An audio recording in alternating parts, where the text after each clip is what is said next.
পশ্চিমবঙ্গের একবারে দক্ষিণের লোকসভাটি হলো কাঁথি লোকসভা। উড়িষ্যার পূর্ব দিকে অবস্থিত বঙ্গোপসাগরের বালুমাটির তীরের এই সমভূমিটি হলো কাঁথি লোকসভা। কেলেঘাই নদী ও বঙ্গোপসাগরে ঘেরা এই সমতল ভূমির 7টি বিধানসভা হলো পটাশপুর, ভগবানপুর, চণ্ডীপুর, খেজুরি, কাঁথি উত্তর এবং কাঁথি দক্ষিণ ও রামনগর।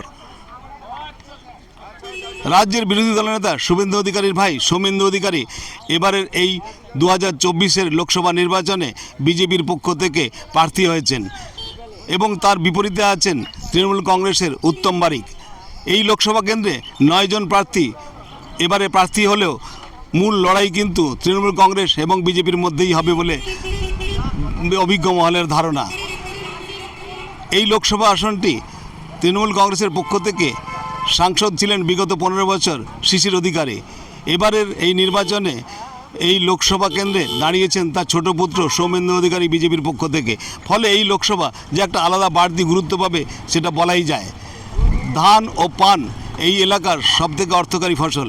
এছাড়াও চীনাবাদাম এবং কাজু বাদাম চাষ হয় বিভিন্ন এলাকায়। মিষ্টি জলের মাছের পাশাপাশি নোনা চিংড়িও চাষ হচ্ছে বিভিন্ন জায়গায়। এছাড়াও এই অঞ্চলের সবথেকে বড় অর্থকরী এবং কর্মসংস্থানের জায়গা সমুদ্র।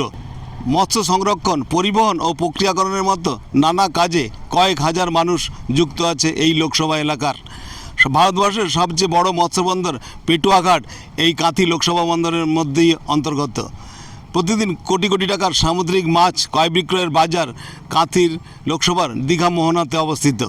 সর্বোপরি দীঘা, মন্দারমণি, শঙ্করপুর, তাজপুরের মতো পর্যটনগুলিও এই লোকসভা কেন্দ্রেরই অন্তর্গত। ফলে একটা বাড়তি গুরুত্ব আছে এই লোকসভার। বিভিন্ন সামুদ্রিক ঝড় সমুদ্র তীরবর্তী এলাকার লক্ষ লক্ষ মানুষের কাছে একটা আতঙ্কের বিষয়। কেলেঘাই নদীর বন্যাও এই এলাকার মানুষের কাছে একটা অন্যতম আতঙ্কের কারণ। পর্যটন, কৃষি ও মৎস্য চাষ এবং মৎস্য আরোহণের পাশাপাশি কাজু বাদাম এবং চীনাবাদাম মতো পাশাপাশি চুল প্রক্রিয়াকরণের উপর ভিত্তি করে গড়ে ওঠা এই গ্রামীণ এলাকার শিক্ষার হার রাজ্যের অন্যান্য জেলাগুলির থেকে সবথেকে বেশি। উচ্চ মাধ্যমিক এবং মাধ্যমিকে বেশ কয়েকবারই পূর্ব মেদিনীপুর জেলা প্রথম স্থান দখল করে রেখেছে। 2009 সাল থেকে কাঁথি লোকসভা আসনটি তৃণমূল কংগ্রেসের দখলে। সেবার তৃণমূল কংগ্রেসের প্রতিদ্বন্দ্বী প্রধান ছিল সিপিএম। তৃণমূল কংগ্রেসের প্রার্থী শিশির অধিকারী সেবারে 54% ভোট পেয়ে সিপিএমের সাংসদ প্রশান্ত প্রধানকে পরাজিত করেছিলেন 1,29,103 ভোটে। এরপর 2014 সালে তৃণমূল কংগ্রেস প্রার্থী শিশির অধিকারী তার নিকটতম প্রতিদ্বন্দ্বী তাপস সিনহাকে পরাজিত করেন 1,28,490 ভোটে। তাপস সিনহা সিপিএমের পক্ষ থেকে দাঁড়িয়েছিলেন। সেবার তৃণমূল কংগ্রেস পায় 52.80% ভোট। আর বিজেপি প্রার্থী কমলেন্দু পাহাড়ির প্রাপ্ত ভোট ছিল 1,11,082টি। 2019 সালের লোকসভা নির্বাচনে তৃণমূল কংগ্রেসের প্রার্থী শিশির অধিকারী তার নিকটতম প্রতিদ্বন্দ্বী বিজেপি প্রার্থী দেবাশিস সামন্তকে পরাজিত করেন 1,11,668টি ভোটে। শতাংশের হিসাবে 3.82% ভোট কমে তৃণমূল কংগ্রেস প্রায় 49% ভোট। প্রাপ্ত ভোট 7,11,872টি ভোট। 33.54% ভোট বৃদ্ধি করে বিজেপি পায় 42.14% ভোট। বিজেপি প্রার্থী ডক্টর দেবাশিস সামন্ত পান 6,204টি ভোট। সিপিএম 29.37% ভোট হারিয়ে 5.35% ভোট পায়।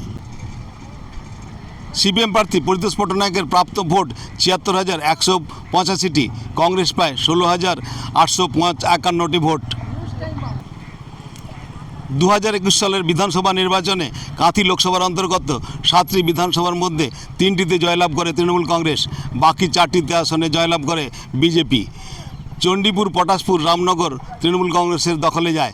আর ভগবানপুর, খেজুরি, কাঁথি উত্তর এবং কাঁথি দক্ষিণ জয়লাভ করে বিজেপি। 2020 সালের 19শে ডিসেম্বর তৃণমূল কংগ্রেস ছেড়ে বিজেপিতে যোগদান করেন শুভেন্দু অধিকারী।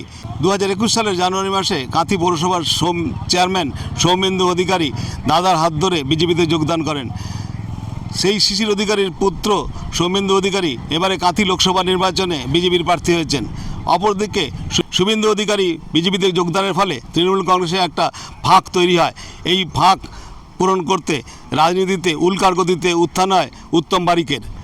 2021 সালে প্রথমে পটাশপুর থেকে বিধায়ক নির্বাচিত হন উত্তম বারিক এবং তারপরে 2023 সালের পঞ্চায়েত নির্বাচনে তিনি খেজুরির থেকে জেলা পরিষদে নির্বাচিত হয়ে জেলা পরিষদের সভাধিপতি নির্বাচিত হন।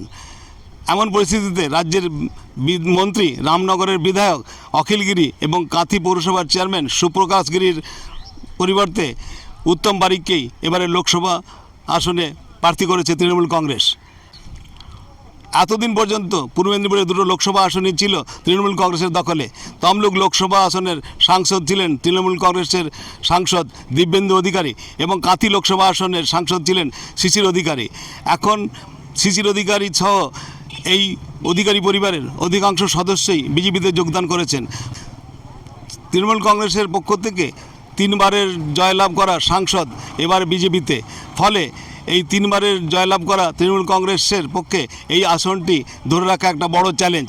অপরদিকে শিশির অধিকারী তথা অধিকারী পরিবারের কাছে এই আসন ধরে রেখে বিজেপিকে উপহার দেওয়া একটা বড় চ্যালেঞ্জ হয়ে দেখা দিয়েছে। এখন দেখার বিষয় কি হয় ফলাফলে। কাঁথি লোকসভা থেকে ক্যামেরায় সজলকান্তি মাইতির সঙ্গে শুভময় জানার রিপোর্ট, নিউজ টাইম।